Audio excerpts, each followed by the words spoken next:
Hola a todos. Antes de empezar, asegúrense de darle me gusta y suscribirse al canal, y dejen un comentario con el lugar de donde vienen y la hora a la que están viendo. Así, YouTube seguirá mostrándoles historias como esta. Ahora, comencemos.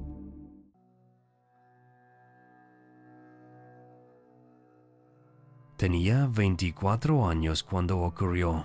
Acababa de graduarme en marketing y conseguí lo que creía que era el trabajo de mis sueños en una empresa mediana de Charlotte.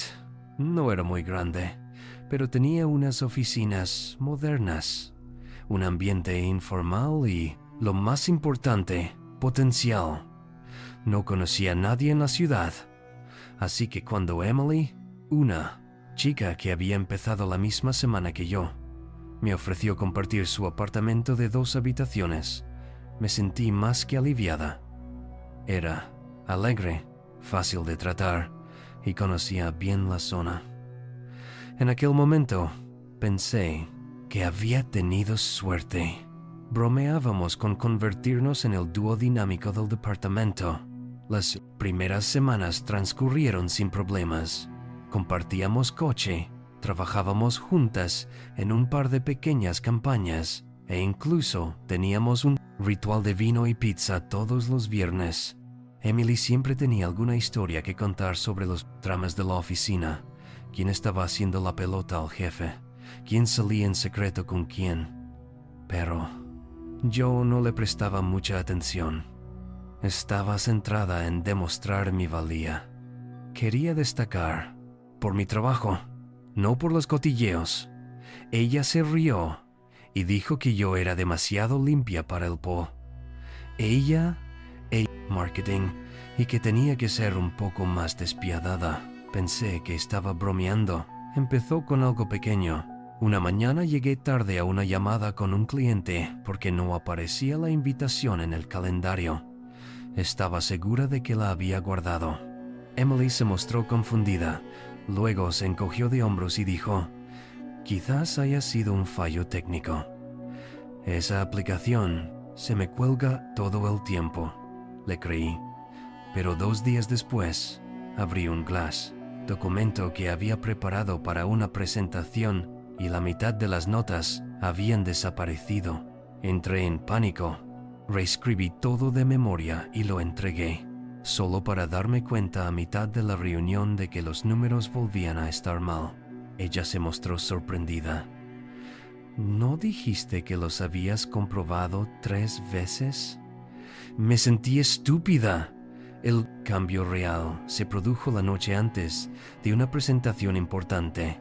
Había pasado 3 tardes perfeccionando mis diapositivas, ensayando mis argumentos e incluso cronometrando las transiciones. Cuando fui a abrir el archivo esa mañana, parecía que alguien había entrado y lo había reorganizado todo. No solo una vez, sino que varias diapositivas estaban cambiadas. Las viñetas estaban ordenadas de forma extraña y ligeramente sarcástica. Y los gráficos estaban mal, totalmente mal. Me quedé paralizada. Emily pasó por allí, bebiendo su café, echó un vistazo a mi pantalla y dijo: «Ah, todavía lo estás retocando». Una decisión atrevida, teniendo en cuenta que eran las 10. Cero tenía una sonrisa en la cara que no llegaba a sus ojos. Esa mañana apenas pude mantener la compostura durante la presentación. Busqué a tientas entre las diapositivas reordenadas, tratando de salvar lo que pudiera, mientras mi jefa, Lisa, me miraba con el ceño fruncido y decepcionada, lo que me revolvió el estómago. Emily estaba sentada justo allí, en primera fila, asintiendo con la cabeza como si estuviera viendo una charla TED. Recuerdo haberla visto anotar algo en su cuaderno, con naturalidad, tranquila, sin rastro de preocupación en su rostro.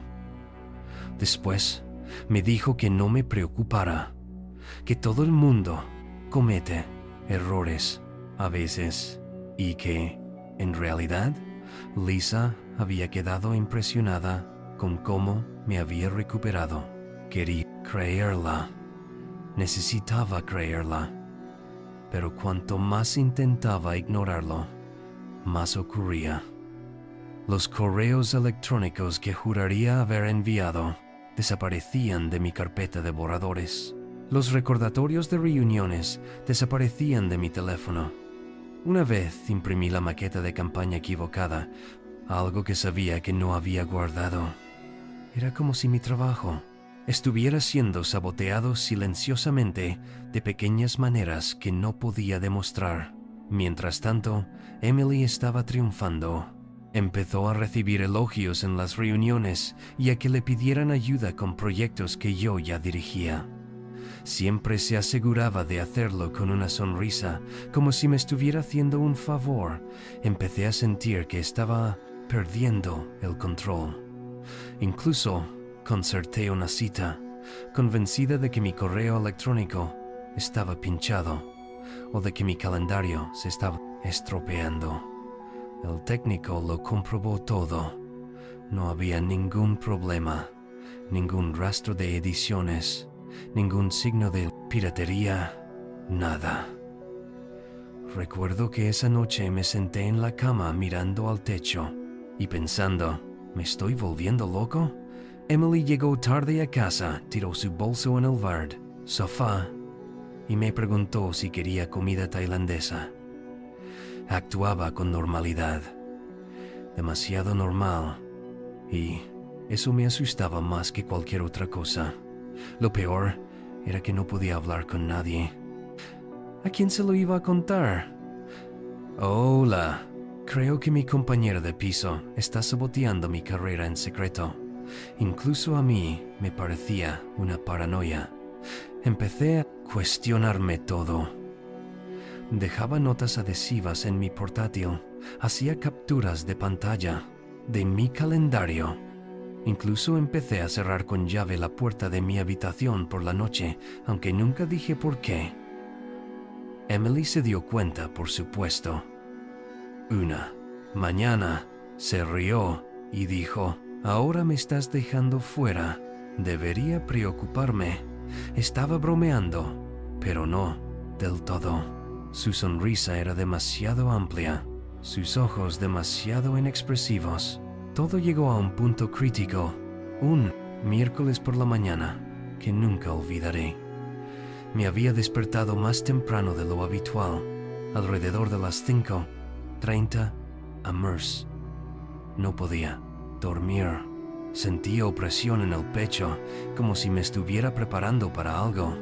Fui a preparar café y pasé por la puerta de Emily, que estaba ligeramente abierta. Eché un vistazo, solo por reflejo, lo juro. Y fue entonces cuando vi su pantalla brillando en la oscuridad. Tenía abierto mi calendario, no el suyo, el mío. Estaba escribiendo algo rápidamente. No me moví, me quedé allí de pie, apenas respirando.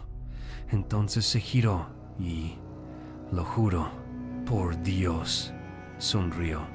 Solo un instante, como si me hubiera pillado mirando y no le importara.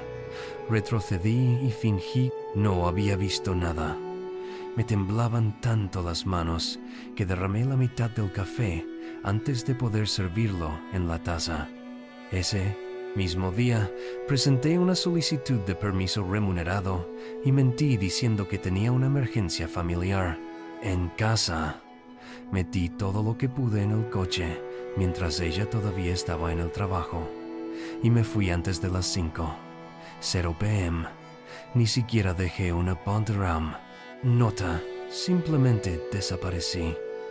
Y mientras salía del camino de entrada, miré por el espejo retrovisor y la vi de pie, junto a la ventana, mirándome, sin expresión, sin saludar, solo inmóvil.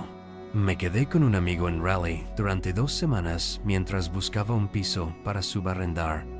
Presenté una solicitud discreta para cambiar de departamento en el trabajo y afortunadamente la aprobaron sin hacer muchas preguntas. Nunca le conté a HH lo que pasó.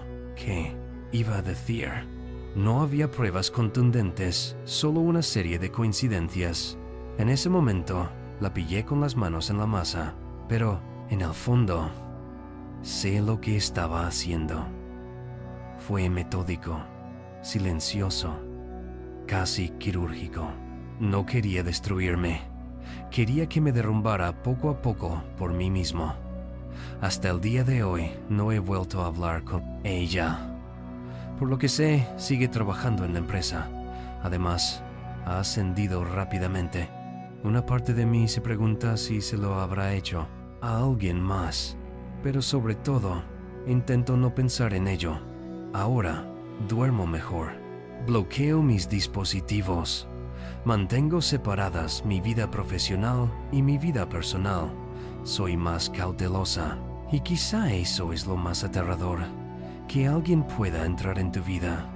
No con violencia o amenazas, sino con pequeños cortes tan sutiles que apenas los sientes hasta que sangras.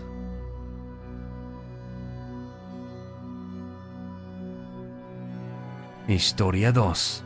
Era estudiante de tercer año en una pequeña universidad de Oregón cuando ocurrió esto. Era el semestre de otoño y acababa de mudarme fuera del campus por primera vez. Compaginaba un trabajo a tiempo parcial en la biblioteca de la universidad con una carga lectiva completa, así que no podía permitirme ser exigente en cuanto al alojamiento. Encontré un anuncio en un tablón de anuncios para estudiantes, a un precio decente cerca del campus, y el inquilino actual buscaba a alguien tranquilo y respetuoso. Así es como acabé, compartiendo un apartamento de 2 habitaciones con un chico llamado Jordan. Jordan era educado pero distante, el tipo de persona que nunca dejaba los platos en el fregadero, pero que tampoco solía entablar conversación.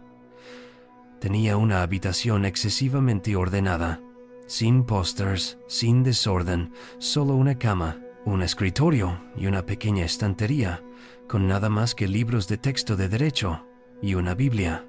Trabajaba por las tardes en una imprenta del centro y era bastante reservado. Nos saludábamos en la cocina quizá. De vez en cuando comentábamos algo sobre el tiempo, pero eso era todo. No me importaba. De todos modos, yo estaba cansado todo el tiempo y él pagaba el alquiler a tiempo. Eso era suficiente para mí. Las primeras semanas transcurrieron sin incidentes. Teníamos una rutina. Él llegaba tarde. Yo me levantaba temprano y rara vez nos cruzábamos. No fue hasta mediados de octubre cuando algo cambió. Una noche me desperté alrededor de las 3:00 a.m. con una extraña sensación de que había alguien en la habitación. ¿Sabes esa sensación que tienes cuando tu cuerpo se da cuenta de que algo no va bien antes de que tu cerebro se dé cuenta? Abrí los ojos y allí estaba Jordan, de pie a los pies de mi cama, descalzo, sosteniendo algo brillante en su mano derecha. Era un cuchillo. Un gran cuchillo de cocina, el que tiene el mango negro y que solemos usar para cortar pollo o verduras.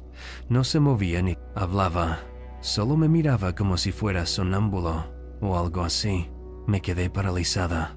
El corazón empezó a latirme con fuerza en la garganta y por un segundo pensé sinceramente que había llegado el momento.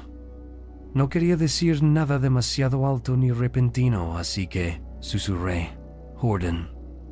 Y después de lo que me pareció una eternidad, parpadeó lentamente y dijo, con total indiferencia, «Oh, lo siento, tío. Debía de estar sonámbulo». Luego se dio la vuelta y volvió a su habitación como si nada. No volví a dormir en toda la noche.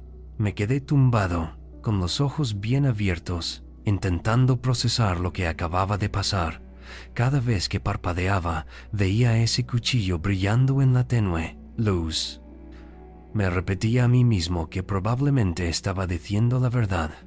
Algunas personas Realmente son sonámbulas, pero por la forma en que me miró, no parecía que estuviera dormido. Había demasiada conciencia en sus ojos, como si supiera exactamente dónde estaba.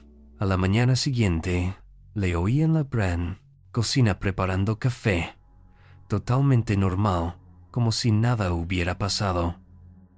Cuando salí, me sonrió y me preguntó si quería huevos. No saqué el tema inmediatamente. Ni siquiera sabía cómo. ¿Qué se supone que debía decir? Oye, ¿te acuerdas de que anoche te plantaste delante de mí con un cuchillo? Solo balbuceé que tenía una clase temprano y me fui de allí. Durante los días siguientes, intenté convencerme de que había sido algo puntual. Incluso busqué en Google sonambulismo con objetos. Había algunos artículos, algunas publicaciones en Reddit, gente haciendo cosas raras mientras dormía. Pero en el fondo, no estaba convencida. Empecé a notar pequeñas cosas que no encajaban, como que siempre revisaba 2 veces las cerraduras, 3, a veces 4 veces antes de acostarse, o que una vez lo pillé murmurando algo para sí mismo en el salón mientras miraba fijamente la pantalla en blanco del televisor. Una noche, encontré todos los cuchillos reordenados en el cajón, con las hojas apuntando hacia afuera, como si alguien los hubiera colocado ahí a propósito. Y luego hubo una vez que llegué a casa y la puerta de mi dormitorio estaba ligeramente abierta, aunque yo siempre la cerraba y la bloqueaba antes de salir. No faltaba nada, pero juraría que mis almohadas habían sido movidas. Lo sabía porque las apilaba de una manera muy específica para mi espalda. Finalmente, decidí enfrentarme a él, no de forma agresiva, solo con cuidado. Esperé hasta que ambos estuviéramos en casa un domingo por la tarde, el único momento en que nuestros horarios coincidían. Lo mencioné de manera informal, como si estuviera bromeando. Amigo, ¿recuerdas aquella noche en la que estabas en mi habitación con el cuchillo? Eso me asustó mucho. Él no se rió. Simplemente me miró fijamente durante unos segundos y luego dijo: sí, mi mamá dice que solía hacer cosas raras mientras dormía. A veces gritaba o golpeaba las paredes. Es algo que siempre he tenido. Luego hizo una pausa. Añadió: pero no te preocupes, ahora lo tengo bajo control. Esa última frase me tranquilizó. Sonaba ensayada. Esa noche cerré con llave la puerta de mi habitación. Incluso deslicé mi escritorio frente a ella por si acaso. No dormí mucho. Cada crujido del pasillo sonaba más fuerte, más pesado. En un momento dado, alrededor de las 2:30 de la madrugada, oí pasos que iban y venían justo fuera de mi puerta. Se detuvieron. Entonces oí un suave golpe, 2 toques, nada más. No me moví, no respondí. Me quedé bajo las mantas con el teléfono agarrado en la mano y el 911 ya escrito con el pulgar sobre el botón de llamada. Él nunca dijo nada, solo se quedó allí, creo. Esperé casi media hora antes de que los pasos se desvanecieran. A la mañana siguiente, actué como si nada hubiera pasado. Hice una maleta y le dije a Jordan que iba a pasar unas noches en casa de mi novia, excepto que yo no tenía novia. Me alojé en un motel barato cerca del campus mientras intentaba decidir qué diablos hacer. No podía permitirme romper el contrato de alquiler. Técnicamente, Jordan no había hecho nada ilegal, pero estaba constantemente nervioso y sabía que algo no iba bien. Empecé a preguntar con mucho cuidado por el campus si alguien más lo conocía de clase o de otros apartamentos. Fue entonces cuando las cosas dieron un giro. Un chico de mi clase de psicología, Ben, me llevó aparte después de clase y me dijo: «Espera, ¿vives con Jordan? Tío, tienes que tener cuidado». Me contó que Jordan había estado en las residencias 2 años antes y que lo habían echado tras varios incidentes. Uno de ellos fue porque gritó en mitad de la noche y golpeó la puerta de alguien con el mango de una escoba. En otro, alguien afirmó que estuvo sentado fuera de su habitación durante horas. Indagué más y finalmente encontré a una chica que dijo que había presentado una queja porque lo había visto parado fuera de su edificio todas las noches durante una semana, mirando las ventanas. Eso fue suficiente para mí. Volví al apartamento mientras Jordan estaba en el trabajo, empaqué todo lo que cabía en mi coche y me fui. Ni siquiera se lo dije. Bloqueé su número, cambié mi correo electrónico y me mudé a un estudio a las afueras de la ciudad con paredes finas como el papel y una calefacción rota. Pero allí dormí mejor de lo que lo había hecho en semanas. Unos meses más tarde, vi un folleto en el campus. Jordan ya no estaba matriculado por motivos personales. Eso era todo lo que decía. Nunca supe qué le pasaba exactamente. Solo sé que durante semanas dormí al otro lado del pasillo de alguien que se me acercaba con un cuchillo y lo llamaba sonambulismo.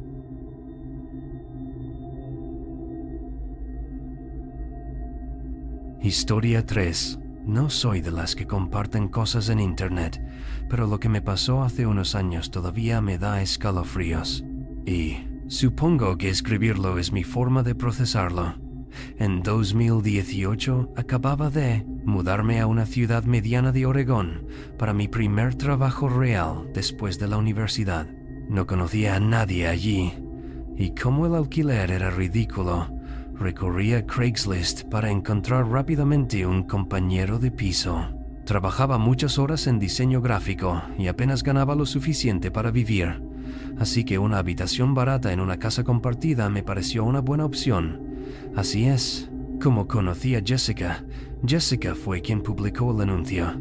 Tenía más o menos mi edad, quizá un año más, y desprendía una energía alegre y excesivamente cálida que me hizo bajar la guardia de inmediato. Cuando fui a ver el piso, me recibió descalza, en pantalones de pijama, y me ofreció un polo, diciendo que acababa de volver de dar un paseo y que le encantaba el calor.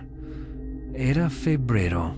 Esa debería haber sido mi primera señal de alarma, pero el alquiler era muy barato, y ella dijo que solo quería una chica tranquila con quien compartir el espacio. Me mudé 3 días después con 2 maletas y un colchón plegable. Las primeras semanas fueron bien, aunque Jessica era un poco rara.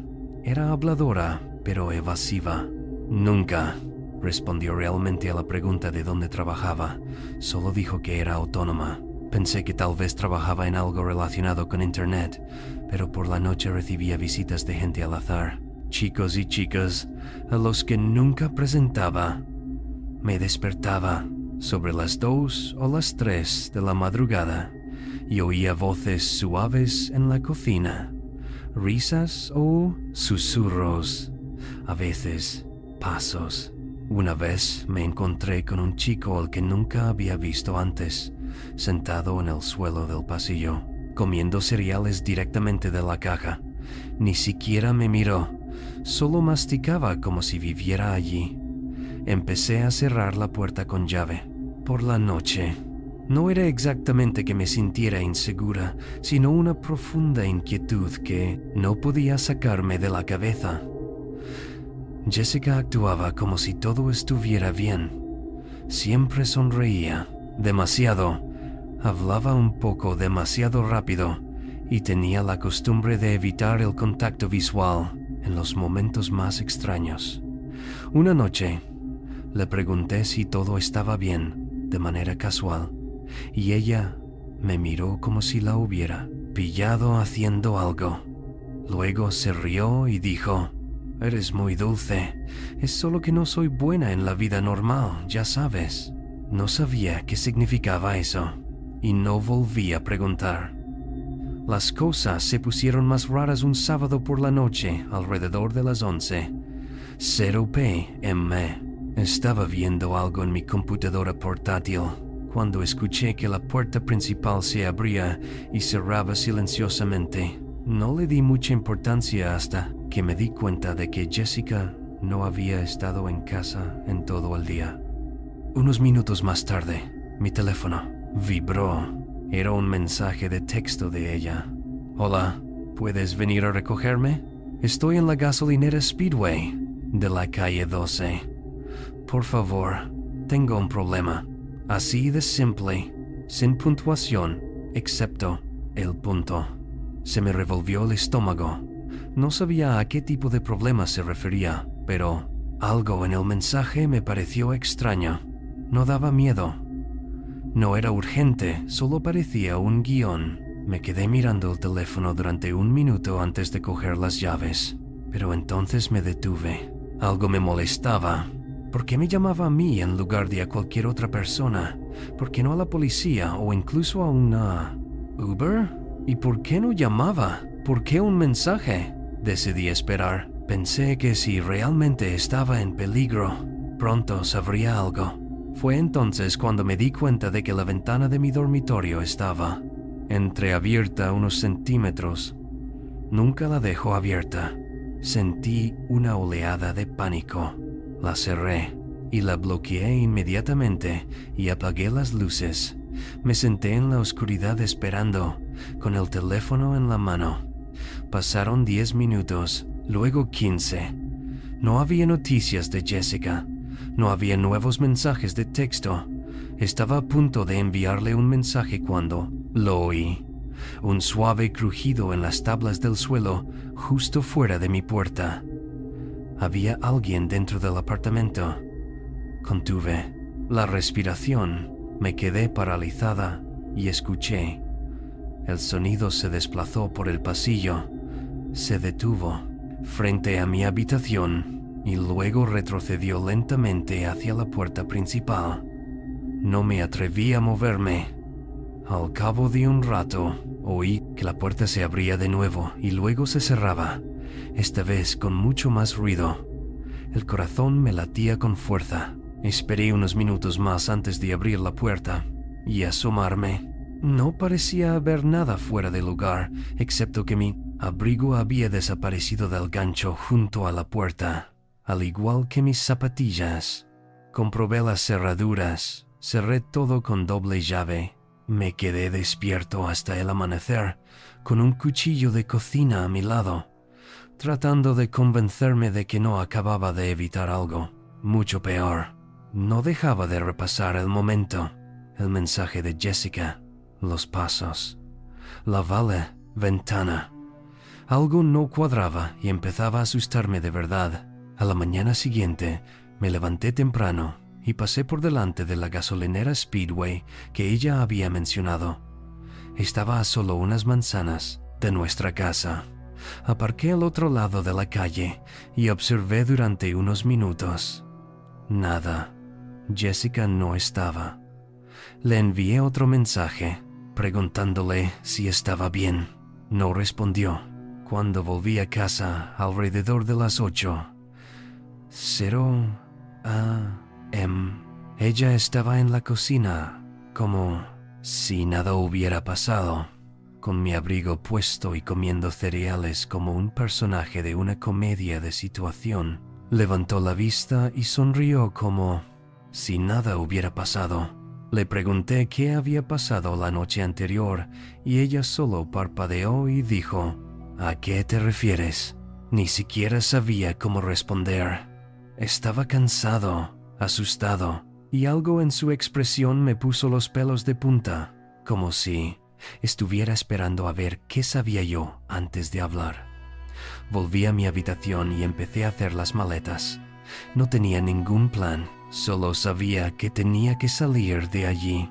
Fue entonces cuando descubrí que mi ordenador portátil había desaparecido, así como algo de dinero que guardaba escondido en una taza en mi armario. Desaparecido. Fue entonces cuando todo encajó. Ella había intentado atraerme fuera de la casa. Alguien más había estado dentro mientras yo esperaba en la oscuridad, y ella ni siquiera intentaba ocultarlo. Sonrisa en la mesa de la cocina. Era presumida. Ella sabía que yo lo sabía. Acabé quedándome en casa de un compañero de trabajo durante unas semanas, hasta que encontré otro lugar. Presenté una denuncia, pero sinceramente no esperaba mucho.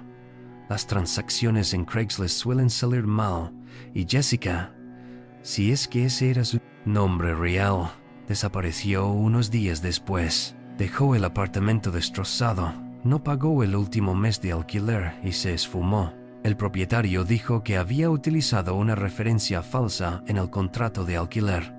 Nunca recuperé mis cosas, pero al final me sentí aliviada de que no hubiera pasado nada peor. Lo más aterrador, todavía no sé cuántas personas había en ese apartamento con ella esa noche. Me llevó un tiempo dejar de mirar por encima del hombro. Durante meses no podía dormir sin algo encajado contra la puerta.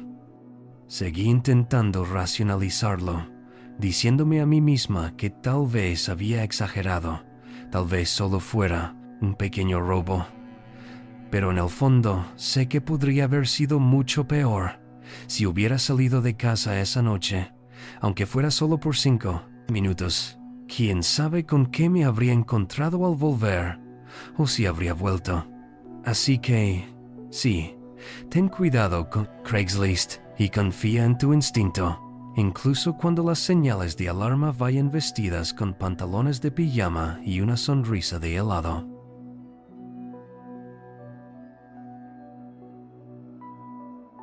Historia 4. Tenía 19 años cuando ocurrió, justo al comienzo de mi segundo año, en una universidad del norte del estado de Nueva York.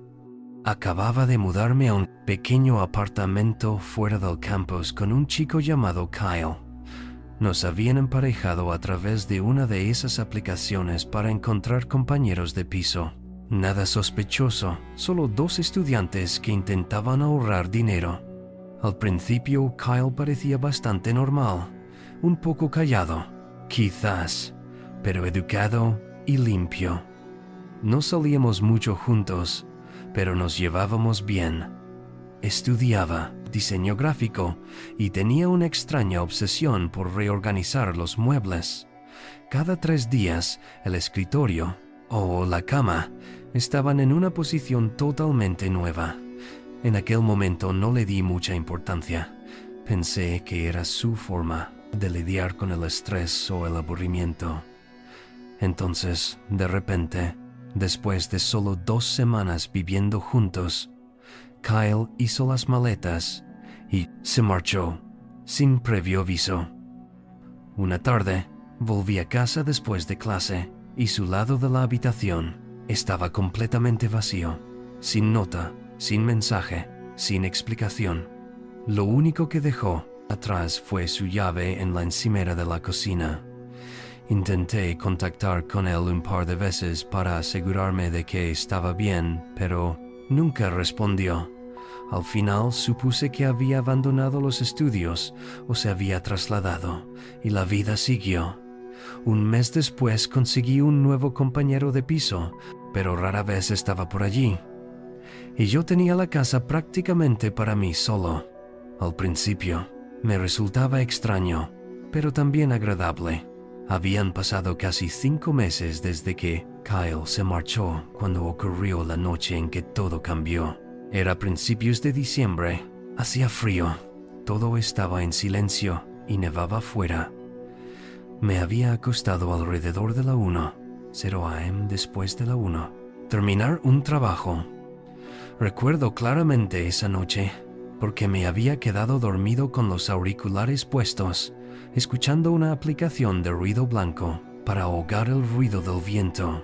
Sin embargo, en algún momento de la noche, me desperté con la intensa sensación de que algo no estaba bien, como si hubiera alguien en la habitación. Me quité los auriculares y la habitación estaba en silencio, salvo por el lento crujir de la madera. Al principio, pensé que solo era el edificio asentándose por el frío, pero entonces abrí los ojos y me quedé paralizada. En medio de la habitación estaba Kyle, con la misma complexión larguirucha pero más delgado, más pálido, y con una chaqueta verde militar demasiado grande que parecía no haberse lavado en meses. Tenía el pelo grasiento que le caía sobre los ojos, y debajo de ellos tenía manchas oscuras, como si llevara días sin dormir. Pero lo peor no era su aspecto, era lo que estaba haciendo. Estaba moviendo los muebles, mi cama, mi escritorio, incluso la pequeña alfombra que tenía cerca del armario, con cuidado, lentamente, como si estuviera preparando un espacio para él, como si todavía viviera allí, y no dijo ni una palabra, ni cuando me senté, ni cuando lo llamé. Simplemente siguió reorganizando la habitación como si yo ni siquiera estuviera allí. No sabía qué hacer. Me quedé sentada en la cama, paralizada, observándolo. Mi teléfono estaba en la mesita de noche, pero sentía que cualquier movimiento brusco rompería el delgado hilo que lo mantenía a raya. Finalmente me atreví a preguntarle: «Kyle, ¿qué estás haciendo?» Sus manos se detuvieron en el aire, sujetando el borde de mi escritorio. Se volvió lentamente para mirarme, y sus ojos estaban tan vacíos que sentí como si estuviera mirando a alguien que se había abandonado por completo. Luego dijo, casi alegremente, que solo lo estaba arreglando. «Lo has movido todo». Su voz tenía una calma inquietante, como si no estuviera enfadado, solo confundido, como si fuera yo quien hubiera hecho algo mal. Le dije que esta ya no era su habitación, que se había ido hacía meses, que ahora tenía un nuevo compañero de piso y que no podía entrar así como así. Pero Kyle apenas pestañeó, siguió murmurando que necesitaba recuperar el espacio tal y como estaba y que alguien lo había desordenado mientras él no estaba. Luego se dirigió al armario, lo abrió y se quedó allí de pie, mirando dentro durante lo que me pareció un minuto entero. Estaba a punto de coger mi teléfono cuando se dio la vuelta y me preguntó con total seriedad dónde están mis cuadernos de dibujo. Le dije que no los tenía, que debía de habérselos llevado cuando se mudó. No respondió. Simplemente se dirigió a la esquina de la habitación y se sentó en el suelo, abrazándose las rodillas como un niño al que acaban de decirle que sus juguetes han desaparecido. En ese momento, me levanté lentamente de la cama y cogí el teléfono. Salí al pasillo, cerré la puerta detrás de mí y llamé a seguridad del campus. Me temblaban tanto las manos que apenas podía marcar el número. Mientras esperaba, seguí escuchando a través de la puerta. Ya no le oía moverse, solo un zumbido bajo, como si estuviera cantando para sí mismo. No era ninguna canción que yo reconociera, solo un zumbido desafinado que me producía escalofríos. Cuando los guardias de seguridad finalmente aparecieron, llamaron a la puerta y entraron conmigo justo detrás de ellos. Pero Kyle ya no estaba sentado en la esquina, estaba tumbado en mi cama, con las sábanas bien remetidas, como si se hubiera arropado él mismo, con los ojos bien abiertos, mirando fijamente al techo. No habló cuando le preguntaron su nombre. No reaccionó en absoluto cuando le retiraron suavemente la manta. Solo siguió tarareando esa horrible melodía, ahora más suave, como si fuera solo para él. Cuando Finalmente lo levantaron. Se fue con ellos en silencio, sin forcejeos, sin gritos, solo con una mirada perdida en su rostro, como si nada a su alrededor le pareciera real. Ya no. Uno de los guardias me dijo más tarde que había encontrado un trozo de papel doblado debajo de la almohada. Era un boceto a lápiz de la distribución de nuestra antigua habitación, exactamente como Kyle había intentado recrearla. En la esquina, escrita una y otra vez, estaba la frase: "Este es mi lugar". Después de esa noche, no pude volver a dormir en esa habitación. Acabé durmiendo en el sofá de un amigo durante el resto del semestre. La universidad me ayudó a rescindir mi contrato de alquiler antes de tiempo, y mi nuevo compañero de habitación también se mudó. Dijo que todo el asunto le daba demasiado miedo. No puedo culparlo. No dejaba de pensar en la forma en que Kyle me miraba, como si yo fuera el que no pertenecía a ese lugar, como si yo estuviera viviendo en su habitación, en su realidad, y él simplemente la estuviera reclamando. El caso es que Kyle nunca volvió a ponerse en contacto conmigo después de aquello. Ni un mensaje, ni una llamada, nada. Fue como si se hubiera evaporado en el sistema después de que la seguridad del campus se lo llevara. Unos meses más tarde, me encontré con uno de los RAS que había conocido Kyle en su primer año. Le pregunté si alguien sabía dónde había acabado. Ella me dijo en voz baja que lo habían ingresado en algún tipo de centro psiquiátrico de larga estancia en el norte del estado. Al parecer, había abandonado los estudios discretamente la primera vez, porque estaba pasando por algo grave. Paranoia, dissociation, tal vez incluso esquizofrenia incipiente. No lo sé con certeza. Lo que me persigue, sin embargo, es que nadie pensó en ver cómo estaba después de que se fuera. Simplemente desapareció del mapa hasta que volvió a entrar en mi vida como si nada hubiera cambiado. A veces, por la noche, todavía me despierto con el crujir de la madera. Sé que es solo mi cerebro jugándome una mala pasada, pero por un instante, siempre espero ver a Kyle allí de nuevo, reorganizando los muebles en silencio. Me mudé de apartamento, de ciudad, hasta me cambié de universidad al año siguiente. Pero esa sensación de que alguien reescribe silenciosamente tu espacio, tu realidad, porque cree que le pertenece, nunca desapareció del todo. Hay algo aterrador en lo tranquilo que estaba.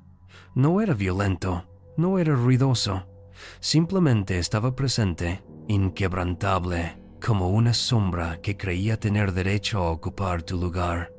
Todavía guardo ese boceto que encontraron debajo de mi almohada. No me preguntes por qué. Supongo que una parte de mí quiere pruebas de que todo realmente sucedió. Está guardado en una caja con algunos libros de texto viejos y notas que nunca terminé. En las noches malas lo saco y miro las líneas temblorosas, los detalles obsesivos. Me recuerda que las personas pueden llevar mundos enteros en sus cabezas.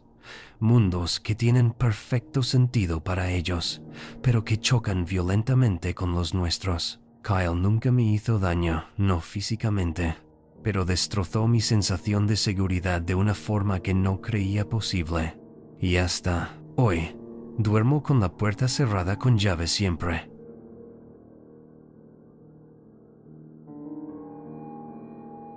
Historia 5. Soy Ana. Tengo 29 años. Esto ocurrió hace unos 2 años, cuando vivía en Portland, Oregón. Acababa de ascender en la empresa de marketing digital para la que trabajaba, y todo parecía ir bien. Vivía en un modesto apartamento de 2 habitaciones no muy lejos del centro. El alquiler no era barato, así que publiqué en el tablón de anuncios de la empresa que buscaba una compañera de piso para compartir gastos. Así fue como conocí a Laura. Trabajaba en otro departamento parecía tranquila y educada, y dijo que necesitaba un lugar rápidamente después de una mala ruptura. Parecía un poco frágil, como si la vida le hubiera golpeado fuerte, y supongo que me dio pena. Le dije que podía mudarse al día siguiente. Al principio, vivir con Laura era fácil. Era reservada, limpiaba después de usar la cocina, y siempre sonreía, con esa especie de media sonrisa, como si intentara no llorar. Al cabo de unas semanas, me dijo que tenía problemas económicos y me pidió que le prestara $80 hasta el día de pago. No le di mucha importancia. Yo también había pasado por eso. Pero luego volvió a ocurrir una y otra vez. A veces $50, a veces 120, siempre con la misma historia. Un sueldo retrasado, una factura inesperada, algún problema con su banco. Siempre prometía devolverme el dinero, pero nunca lo hacía. Lo extraño era que no parecía preocupada por ello. Lo decía con total naturalidad. Al cabo de un tiempo, empecé a notar algunas incoherencias.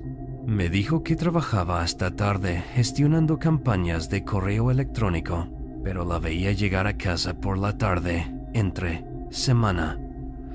Una vez me dijo que tenía que ir a un curso de formación de fin de semana en Seattle, pero al día siguiente la pillé en el lavadero doblando ropa. Le pregunté al respecto y se rió. Dijo que sus planes se habían cancelado. Quería creerle, pero empecé a sentir que algo no cuadraba. Llegaba a casa con maquillaje caro y zapatos nuevos, pero seguía diciendo que no podía pagar su mitad de la factura de internet. Una noche, medio en broma, le dije: «No serás rica en secreto y me estarás estafando, ¿verdad?». Ella sonrió y dijo: «No sería un giro inesperado», pero había algo en su forma de decirlo que no me cuadraba. Las cosas se agravaron cuando recibí por error una carta dirigida a alguien llamado Natalie Gray a cargo de nuestro apartamento. Era de una compañía de tarjetas de crédito. Un último aviso. Se lo mostré a Laura, asumiendo que era solo correo de antiguos inquilinos. Ella se puso extrañamente a la defensiva. Me arrebató el sobre de la mano y espetó: «Eso no es asunto tuyo». Luego desapareció en su habitación y no salió en toda la noche. Me quedé allí, en el pasillo, con una cesta de ropa sucia en las manos y un nudo en el estómago que no podía explicar. Algo iba mal, pero aún no sabía lo mal que iba. Unas noches más tarde, no podía dormir.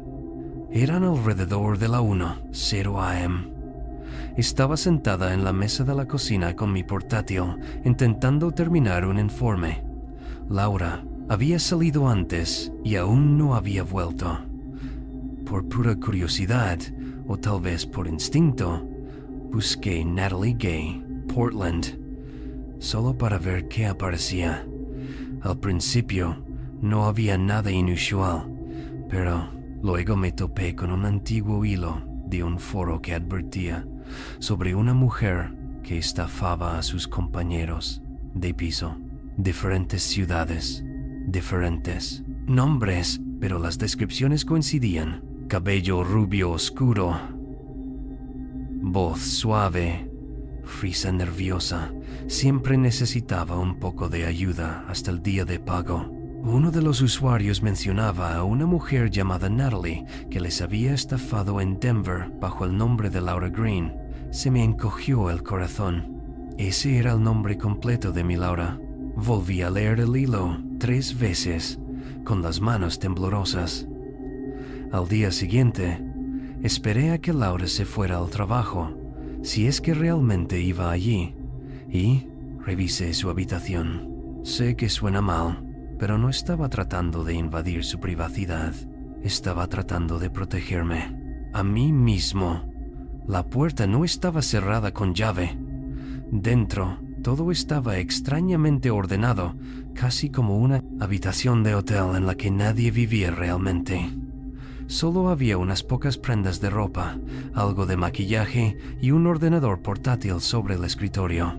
No había fotos ni objetos personales, pero en el cajón inferior de su cómoda encontré una carpeta normal de cartón, sin marcar. Dentro había documentos impresos, algunas copias de documentos de identidad, uno de los cuales tenía el nombre de Natalie Gay.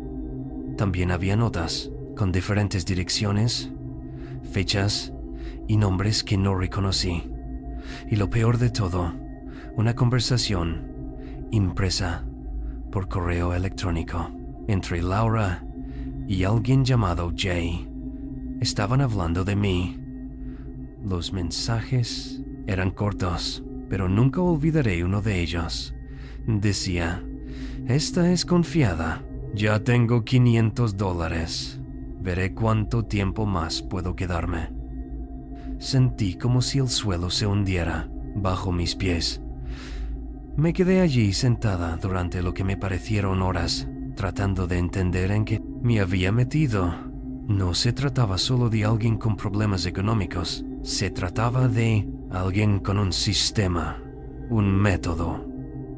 Y yo era la siguiente en una serie de víctimas que probablemente nunca lo vieron venir. Tenía la boca seca, el corazón acelerado y las manos heladas. Lo único en lo que podía pensar era: tengo que salir de aquí. Pero una parte de mí no quería irme sin enfrentarme a ella.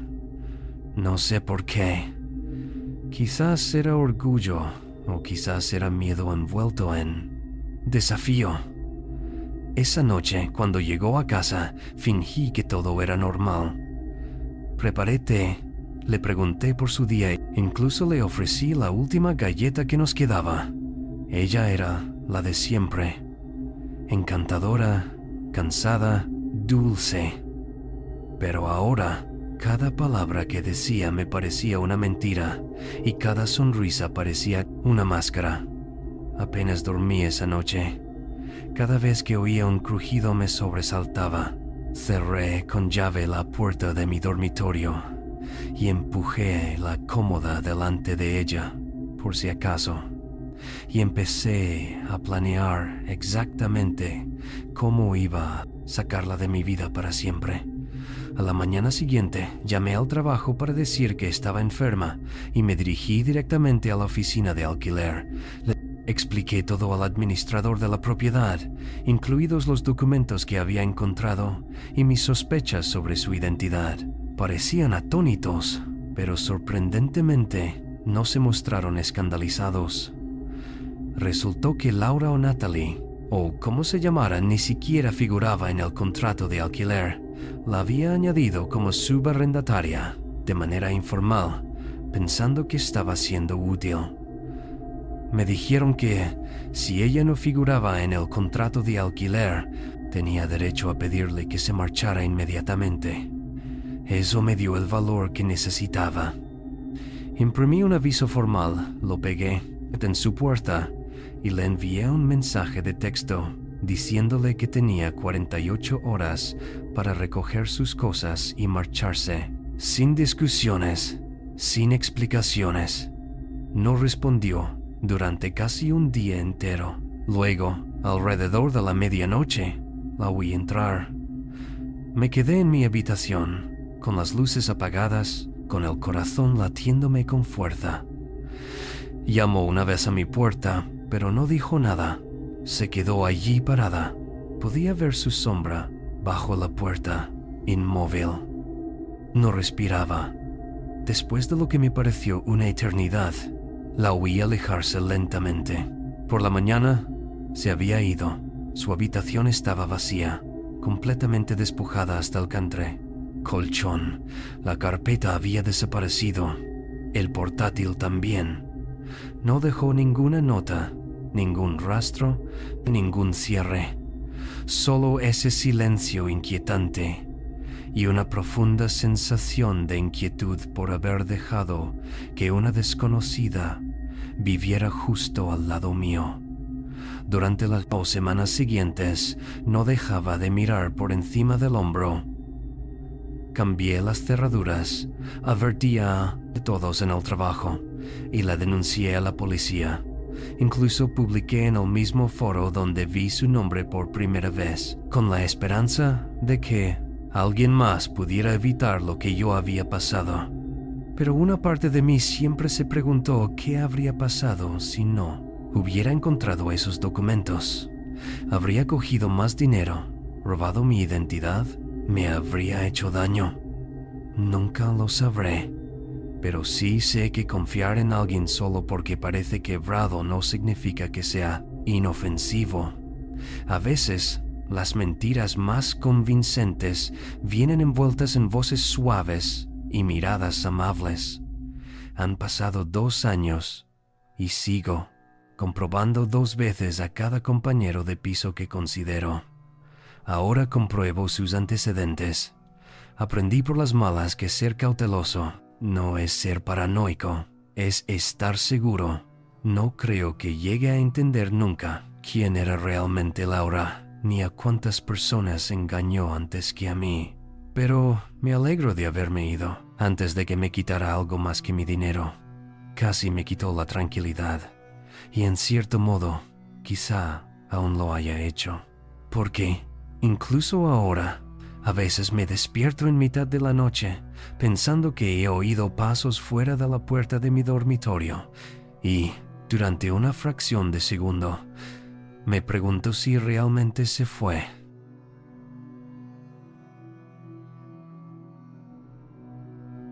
Historia 6. Soy Ethan. Y esto ocurrió hace unos 8 meses, durante mi segundo año de universidad en Ohio. Acababa de mudarme fuera del campus, a un pequeño piso de 2 habitaciones con mi compañero de piso Ben. No éramos mejores amigos, pero nos llevábamos bien. Nos conocimos en una clase de psicología el año anterior y conectamos gracias a las sesiones de estudio nocturnas y a nuestra obsesión compartida por la comida china para llevar. La casa era sencilla, de una sola planta, con suelos que crujían, una conexión Wi-Fi débil y un pasillo extrañamente estrecho, pero me parecía una gran mejora con respecto a las residencias universitarias. Durante las primeras semanas, todo estaba tranquilo. Las clases iban bien. Por fin había normalizado mi sueño y la casa me parecía mía. Pero entonces empezaron a pasar pequeñas cosas raras. La primera vez lo achacé, a un despiste.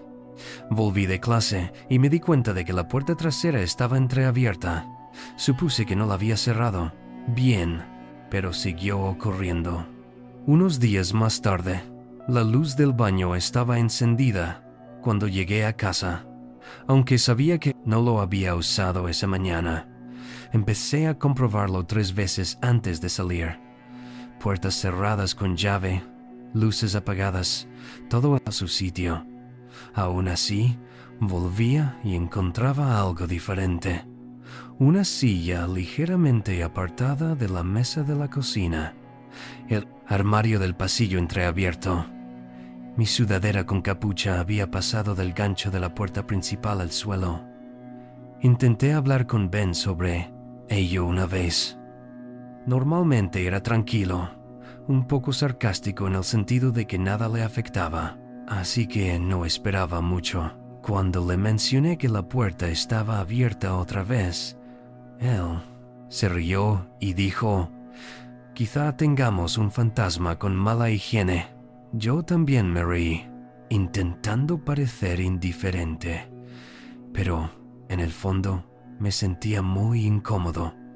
Él no me ofreció ninguna ayuda, ni siquiera me hizo preguntas, solo se encogió de hombros y volvió a enviar mensajes de texto. Lo más extraño es que nunca estaba en casa cuando yo notaba las cosas raras, ni una sola vez. Siempre estaba en clase, o fuera con su novia, Dana. Entonces las cosas empezaron a escalar. Una noche me desperté alrededor de las 3:30 am, porque juraría que oí pasos en el pasillo. Pasos lentos y suaves sobre esos malditos suelos que crujen. Mi puerta estaba cerrada y me quedé allí tumbada, paralizada, apenas respirando, esperando oírlos de nuevo. Nada. Me dije a mí misma que solo era Ben yendo al baño, pero por la mañana le pregunté y me dijo que se había quedado en casa de Dana esa noche. Me reí como si no fuera gran cosa, pero no dormí bien durante días. Esa misma semana llegué a casa y encontré la ventana de mi dormitorio ligeramente abierta, con la mosquitera empujada hacia afuera, como si alguien hubiera intentado salir o entrar.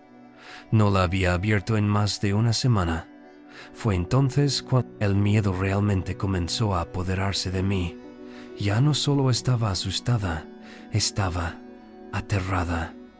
Finalmente decidí comprar una cámara de seguridad interior barata por internet, de las que se enchufan a la pared y se controlan a través de una aplicación. La instalé en la estantería del salón, orientada de forma que captara el pasillo y la puerta principal. No se lo conté a Ben, ni siquiera pensaba que él estuviera involucrado. Sinceramente, pensé que alguien podría haber estado entrando a escondidas en la casa. Quizás un vecino con llave o alguien que había vivido allí. Mi mente daba vueltas con teorías. No podía concentrarme en nada más. Cada noche, antes de acostarme, comprobaba 2 veces todas las cerraduras y me aseguraba de que las ventanas estuvieran bien cerradas. Aún así, seguía despertándome con esa sensación desagradable de que algo no estaba bien. Al principio, las imágenes no mostraban gran cosa, solo cosas normales. Yo caminando de un lado a otro, Ben yendo y viniendo, las luces encendiéndose y apagándose, como era de esperar. Pero entonces, una mañana, noté algo que me hizo sentir un nudo en el estómago. Era de la noche anterior, alrededor de las 2:14 am. La cámara captó un ligero movimiento en el pasillo, justo fuera de la puerta de mi dormitorio. Una figura alta, con una sudadera con capucha, simplemente de pie allí. No se veía bien la cara, pero la forma en que se quedaba tan quieto frente a mi puerta me ponía los pelos de punta. Lo vi una y otra vez, tratando de convencerme de que solo era Ben comprobando algo. Pero, ¿por qué no llamó a la puerta? ¿Por qué no dijo nada? ¿Y por qué me estaba observando mientras dormía? Esa noche me enfrenté a él. Esperé a que los dos estuviéramos en casa y le pregunté directamente: «Oye, ¿estabas en el pasillo anoche, sobre las 2:00?» Su reacción fue inmediata. Abrió mucho los ojos y luego soltó una risa confusa. «¿Qué? No, tío, ni siquiera estaba aquí. Estaba en casa de Dana, ¿te acuerdas?» Sacó su teléfono y me enseñó una foto borrosa de ellos, viendo una película de terror. Tenía la hora marcada, pero eso no demostraba dónde estaba él a las 2 de la madrugada. Debió de darse cuenta de lo asustado que estaba, porque por una vez parecía preocupado. «¿Estás bien, tío? No duermes bien». «¿Eh?» Asentí con la cabeza, pero no dije mucho. No le conté lo de la cámara. Algo dentro de mí me decía que no lo hiciera. No confiaba en él, ya no. Durante los días siguientes, el ambiente en la casa cambió por completo. Ben se volvió callado, demasiado callado. Solía tararear mientras se cepillaba los dientes o dejaba la televisión demasiado alta en la sala de estar. Pero, de repente, se movía como una sombra, silencioso, cauteloso, observando. empecé a notar cosas que antes no estaban allí. Mi champú había sido sustituido por otra marca. Mi cepillo de dientes se había movido ligeramente. Incluso uno de mis libros de texto tenía las esquinas de algunas páginas dobladas en capítulos a los que aún no había llegado. Nada de esto tenía sentido. O estaba perdiendo la cabeza por completo, o alguien estaba jugando conmigo. Y lo peor era que no podía quitarme de la cabeza la sensación de que me observaban incluso en mi propia habitación, especialmente en mi propia habitación. Finalmente llegué a mi límite un sábado por la noche. Había salido a cenar y me fui de casa alrededor de las 7:00 p.m., asegurándome de nuevo de que todas las puertas y ventanas estuvieran cerradas con llave. Cuando regresé, poco después de las 9, la puerta principal estaba completamente abierta, no entreabierta, ni sin cerrar, sino completamente abierta. Me quedé allí parado durante un buen minuto, mirándola fijamente. Mi corazón latía tan fuerte que podía oírlo en mis oídos. Llamé a Ben, pero no hubo respuesta. Cogí lo más pesado que encontré, una lámpara de pie de metal, y entré lentamente. Todas las habitaciones estaban vacías. No parecía que hubieran robado nada, pero algo era diferente. La luz de mi dormitorio estaba encendida y yo nunca la dejo encendida. Fue entonces cuando recordé la cámara. Corrí hacia la aplicación con el corazón acelerado y las manos temblorosas. Abrí las imágenes y rebobiné hasta justo después de salir.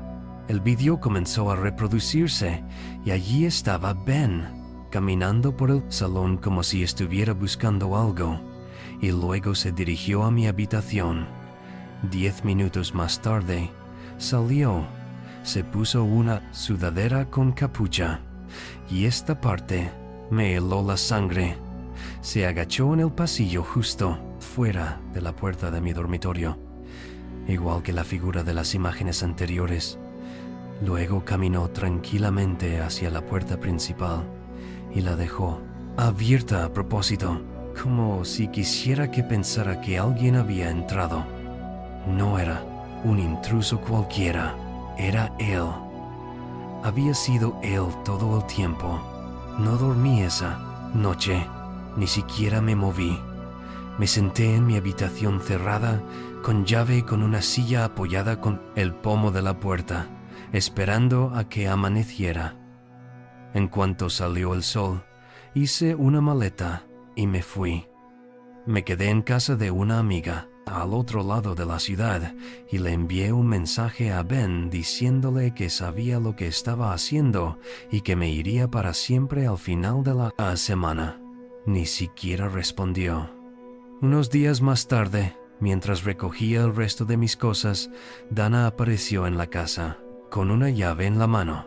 Parecía confundida cuando me vio. «Pensaba que ya te habías mudado», dijo. Entonces lo comprendí todo. Él estaba intentando asustarme para que me fuera y ella pudiera mudarse. Todavía no entiendo cómo se lo justificó. ¿Cómo pasas de ser el compañero de piso de alguien a planear una guerra psicológica solo para meter a tu novia en un contrato de alquiler? Nunca me enfrenté a él, cara a cara. No quería darle esa satisfacción. Simplemente me fui. Encontré un apartamento tipo estudio más cerca del campus, con cerrojo y sin compañeros de piso.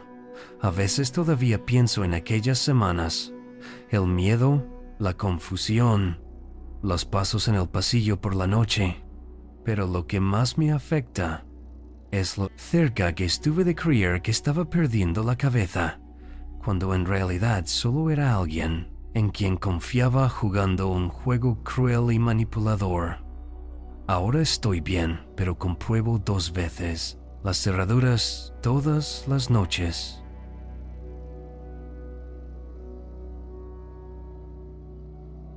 Historia 7. Soy Megan. Esto ocurrió hace unos 2 años. Justo después de mudarme a Portland por un nuevo trabajo, tenía 26 años, acababa de salir de una relación larga y estaba intentando recuperar la estabilidad en mi vida. Cuando me ofrecieron un puesto en una agencia de marketing mediana, lo vi como un nuevo comienzo. No conocía a mucha gente en la ciudad, así que cuando una compañera de trabajo, Natalie, mencionó que estaba buscando una compañera de piso para compartir su apartamento de 2 habitaciones, pensé que era perfecto. Parecía tranquila y educada, alguien que se mantenía al margen y no traería caos a mi vida. Eso era todo lo que quería. Paz. Al principio todo iba bien. Natalie era respetuosa, pagaba su parte del alquiler a tiempo y no organizaba fiestas ni traía a desconocidos a casa. Trabajaba en otro departamento de la agencia, así que tampoco interactuábamos mucho en el trabajo, lo cual, sinceramente, me gustaba. Teníamos pequeñas charlas en la cocina sobre el tiempo, su gato o las series que veía. Tenía una voz suave y evitaba el contacto visual, como alguien que ha pasado por algo o simplemente no es muy sociable. No le di importancia. De hecho, admiraba un poco lo callada y reservada que era. No estaba preparada para lo rápido que esa imagen empezaría a resquebrajarse. Lo primero raro que noté fue mi sudadera roja. Era una de esas sudaderas oversize y gastadas que nunca se desgastan del todo, pero que te gustan demasiado como para deshacerte de ellas. No la encontré durante un par de días y supuse que la había dejado en el gimnasio o tal vez en casa de mi ex la última vez que fui a recoger el resto de mis cosas, pero luego apareció doblada en el fondo de mi armario, encima de una caja que no había tocado desde que me mudé. Pensé que tal vez la había perdido durante la mudanza, aunque estaba segura de que antes no estaba allí. No le di importancia, pero luego volvió a ocurrir, con un collar que me había regalado mi madre. Luego, con un par de pendientes. Mis cosas no solo desaparecían y reaparecían. Alguien las movía y siempre aparecían en lugares extrañamente perfectos, como si él hubiera elegido cuidadosamente dónde colocarlas. Fue entonces cuando empecé a sentir una sensación incómoda en el estómago. Empecé a cuestionarme constantemente. ¿Había dejado esos zapatos debajo de la cama o en el pasillo? Olvidé que llevaba ese anillo. Al trabajo tampoco dormía bien. Me tumbaba en la cama y repasaba el día en mi cabeza, tratando de recordar dónde había visto las cosas por última vez. Natalie siempre parecía la misma, callada, educada, un poco retraída, pero a veces la pillaba mirándome cuando creía que no la veía. Y no solo mirando, sino observando. Entraba en la cocina y ella apartaba la mirada rápidamente, como si me hubiera estado mirando fijamente. Aún así, no quería creer que él estuviera realmente mal. Me decía a mí misma que era paranoica, pero algo dentro de mí lo sabía. Simplemente no estaba preparada para afrontarlo todavía. Finalmente llegué a un punto de ruptura cuando un viernes volví a casa temprano del trabajo. No debía salir hasta las 6:00, pero tenía migraña y me fui a la hora del almuerzo. No le envié un mensaje a Natalie porque pensé que todavía estaría en el trabajo, pero cuando abrí la puerta principal, oí un movimiento, unos pasos suaves que venían de mi habitación. Se me encogió el corazón. Me quedé paralizada en el pasillo, conteniendo la respiración. Unos segundos más tarde, Natalie salió de mi habitación con mi cepillo del pelo en la mano. Parecía tan sorprendida de verme como yo de verla a ella. Balbuceó algo sobre qué pensaba que era suyo.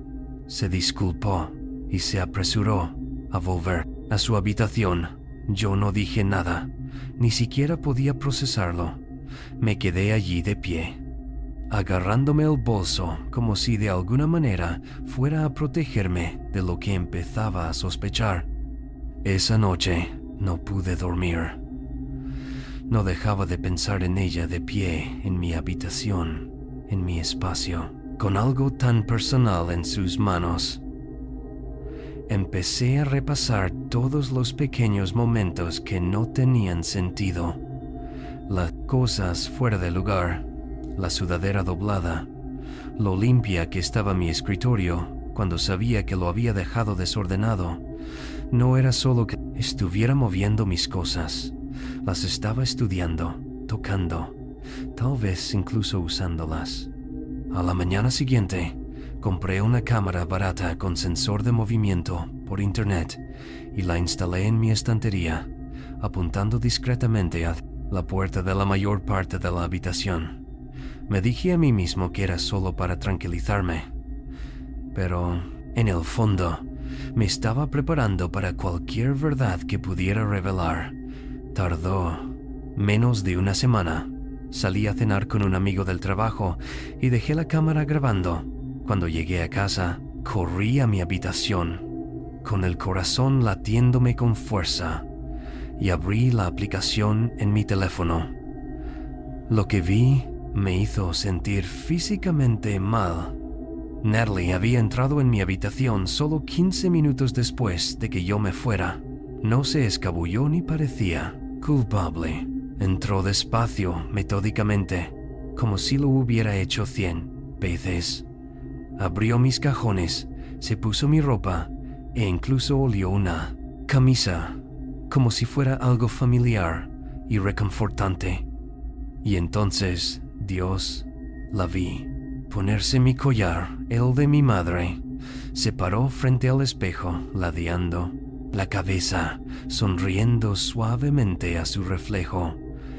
No parecía una broma ni un reto, parecía un ritual. No podía dejar de temblar.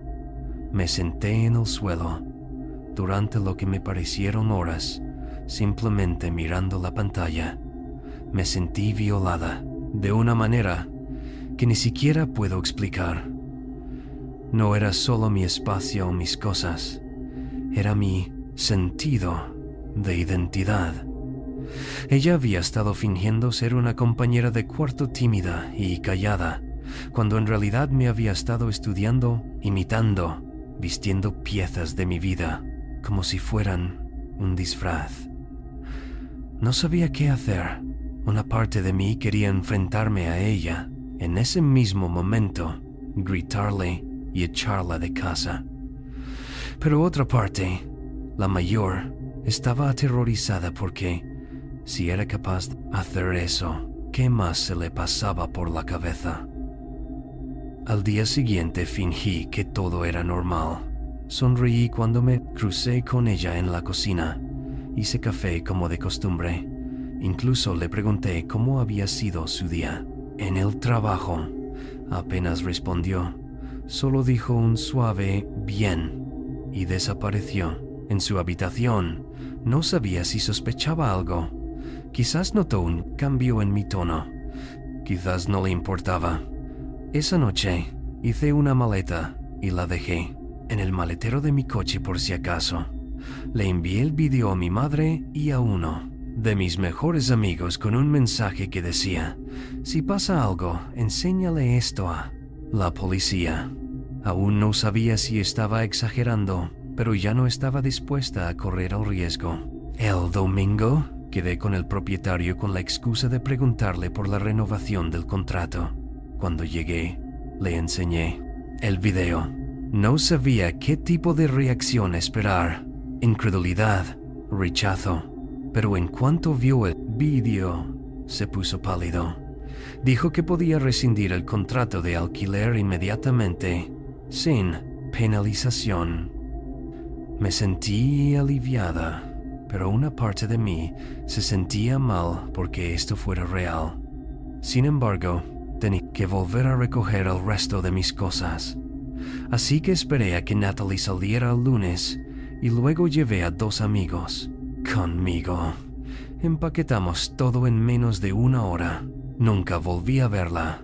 Ella No me envió ningún mensaje. No me preguntó qué había pasado.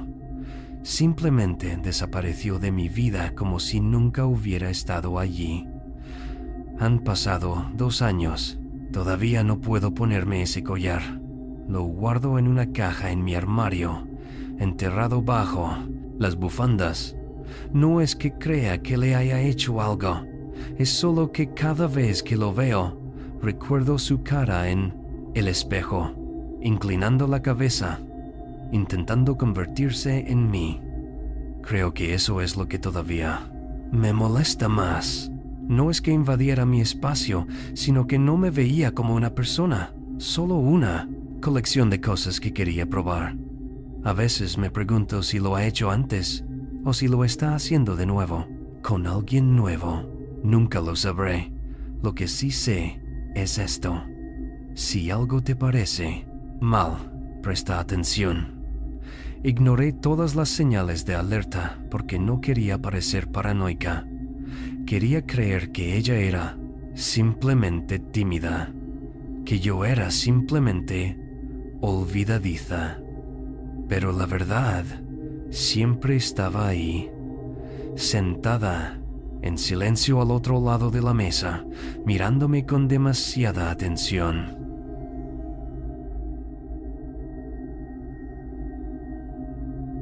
Historia 8. Estaba en mi segundo año de posgrado cuando esto sucedió, allá por el otoño de 2022. Estudiaba psicología en la Universidad de Oregón, lo que significaba largas horas, una montaña de lecturas y casi ningún dinero.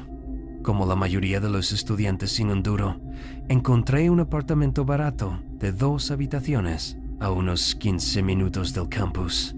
Allí conocí a Alex. Él ya vivía allí y buscaba un compañero de piso para compartir el alquiler. A primera vista, parecía un tipo sólido, muy extrovertido, de los que hacen amigos al instante. Tomamos un café antes de que me mudara, hablamos de música y de senderismo, y pensé, sí, esto funcionará. Las primeras semanas fueron bien. Alex era un poco noctámbulo, pero yo también. A veces nos encontrábamos en la cocina a las 2, 0 a veces bromeando sobre cómo la escuela de posgrado había convertido nuestros cerebros en 2 sopa. Trabajaba a tiempo parcial en una librería del centro y siempre hablaba de alguna novela de ciencia ficción oscura o de algún podcast de conspiraciones extraño que le gustaba. No le di mucha importancia. Mucha gente tiene sus peculiaridades, pero empecé a notar cosas que no encajaban. Al principio no daban miedo, solo eran extrañas. Empezó con su sueño, o más bien con la falta del mismo. Volvía de una clase nocturna a las 10:00 p.m. y lo encontraba paseándose por la sala de estar. Luego me levantaba a las 7:00 p.m. para ir a clase, y él seguía allí, con los ojos muy abiertos, murmurando para sí mismo. Pasaba 2, a veces 3 días sin dormir. Una vez le comenté el tema con delicadeza, medio en broma, diciéndole, «Tío, ¿alguna vez duermes?» Se rió, pero era una risa seca y quebrada, y dijo algo así como, «No puedo dejar que me vean demasiados ojos». Pensé que solo eran tonterías de fumeta, o quizá agotamiento. Ojalá se hubiera quedado así. Luego vinieron los cambios de humor. Un día se ofrecía a prepararnos el desayuno a Gather, los dos, poniendo música indie rock en su teléfono, como si todo fuera genial. Al día siguiente, daba un portazo en la puerta de su habitación con tanta fuerza, la pared temblaba. Dejó de ir al trabajo, dejó de ducharse, empezó a garabatear notas en post-its y a pegarlas por toda la nevera. Diagramas extraños, números, a veces solo frases como «Cuidado con las paredes» o «Está en los cables». Una noche llamó a mi puerta. solo para preguntarme si había estado hablando de él con la gente de arriba. Le dije, no, claro que no. Pero me miraba como si intentara abrirme el cráneo con la mirada. Fue entonces cuando empecé a cerrar la puerta de mi habitación con llave por la noche. La situación empeoró rápidamente. Empecé a evitar el apartamento tanto como podía, pasando horas extra en la biblioteca, dando un rodeo para volver a casa, solo para despejarme. Pero aún así tenía que dormir allí. Y cada noche se convertía en un lento y espeluznante terror. Me tumbaba en la cama escuchándolo moverse. A veces caminaba de un lado a otro durante horas, murmurando cosas que no podía entender. Una vez juraría que le oí susurrar mi nombre, no gritándolo, sino susurrándolo, repitiéndolo una y otra vez, como si fuera una especie de oración. Después de eso, no dormí mucho. Una semana más tarde, llegué tarde a casa, después de una quedada de estudio. El apartamento estaba completamente a oscuras. Pensé que quizá por fin se había derrumbado y se había dormido. Entré en la cocina para tomar algo de beber y me quedé paralizada. La nevera estaba cubierta de arriba a abajo con más post-its, cientos de ellos. Pero ahora no eran palabras o dibujos aleatorios. Eran mensajes dirigidos a mí. James lo sabe. James está escuchando. No es quien dice ser. Sentí como si alguien hubiera metido la mano dentro de mi pecho y me hubiera aplastado los pulmones. Retrocedí y me fui directamente a mi habitación. Cerré la puerta con llave y no salí hasta la mañana siguiente. Después de eso, empecé a pensar seriamente en mudarme. Incluso hablé con mi asesora al respecto y ella se ofreció a ponerme en contacto con el servicio de alojamiento del campus, pero tardaría unas semanas. Pensé que podría aguantar un poco más, siempre y cuando mantuviera la puerta cerrada con llave. Entonces, una noche, alrededor de las 3:00 a.m., me desperté con un ruido de arañazos. No era fuerte, pero era constante. Rasguño, rasguño, rasguño. Encendí la lámpara de mi mesilla y me quedé paralizada. El sonido provenía del pasillo, justo fuera de mi habitación. Esperé. Entonces lo oí. La voz de Alex, baja, temblorosa, susurrando a través de la puerta. Sé lo que estás haciendo ahí dentro. ¿Crees que no puedo ver? No respondí. No me moví. Me quedé allí sentada conteniendo la respiración durante lo que me pareció una eternidad. Al final, el rasguño se detuvo. Sus pasos se alejaron por el pasillo y oí cómo se cerraba su puerta. No dormí nada esa noche. A la mañana siguiente, fingí que todo iba bien. Le di los buenos días e incluso preparé café como si nada hubiera pasado. Él me miró fijamente todo el tiempo, con los ojos inyectados en sangre, nervioso, sonriendo un poco más de la cuenta. Fue entonces cuando me di cuenta de que realmente creía que algo le perseguía.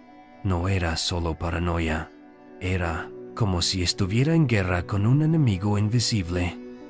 Y, de alguna manera, yo me había convertido en parte de ella. El punto de ruptura llegó unas noches más tarde. Me estaba cepillando los dientes, preparándome para acostarme temprano, cuando oí un estruendo en el salón, como si algo pesado hubiera sido lanzado contra la pared. Abrí la puerta solo un poco y eché un vistazo. Alex estaba allí de pie, descalzo, sin camiseta, con un cuchillo de cocina en la mano. Tenía la cara empapada de sudor y las pupilas enormes, como canicas negras. Ni siquiera me vio. Gritaba al aire, gritando que la gente lo espiaba, que se arrastraban por los conductos de ventilación y le ponían cosas en la comida. Luego se volvió hacia el pasillo, hacia mí. Cerré la puerta de golpe y la cerré con llave justo cuando se abalanzaba sobre mí. Empezó a golpearla con los puños, gritando que yo era uno de ellos, que yo los había dejado entrar. Retrocedí hasta la esquina más alejada de la habitación. Cogí mi teléfono con manos temblorosas y marqué el 911. El operador apenas podía oírme por el ruido. Alex seguía golpeando la puerta, dándole patadas y repitiendo una y otra vez: «¡Me has traicionado! ¡Me has traicionado! ¡Me has traicionado!». Era como si algo se hubiera roto dentro de él. Y toda esa presión, toda esa locura, había explotado finalmente. La policía llegó rápido. Gracias a Dios, oí cómo abrían la puerta principal. Oí a los agentes gritar. Oí a Alex gritar algo sobre alambres en los dientes y mensajes en agua del grifo. Lo tiraron al suelo y lo esposaron, pero seguía gritando mientras se lo llevaban a rastras. Después de esa noche, nunca más lo volví a ver. Uno de los agentes me dijo, en voz baja mientras prestaba declaración, que Alex tenía antecedentes de enfermedad mental grave y que hacía meses que había dejado de tomar la medicación. Ni siquiera sabía que le hubieran recetado algo. Me mudé 2 días después, no podía quedarme. Incluso vacío, el lugar parecía envenenado. A veces sigo teniendo sueños. Alex, golpeando la puerta, susurrando mi nombre. Sigo cerrando con llave la puerta de mi dormitorio todas las noches, incluso ahora, aunque vivo sola. Nunca llegué a averiguar qué fue lo que le llevó al límite, o si se me escapó algo que debería haber visto. Pero sí sé una cosa: la paranoia no es solo un sentimiento. A veces es todo un mundo que alguien construye, y si estás lo suficientemente cerca, puede que te arrastre a él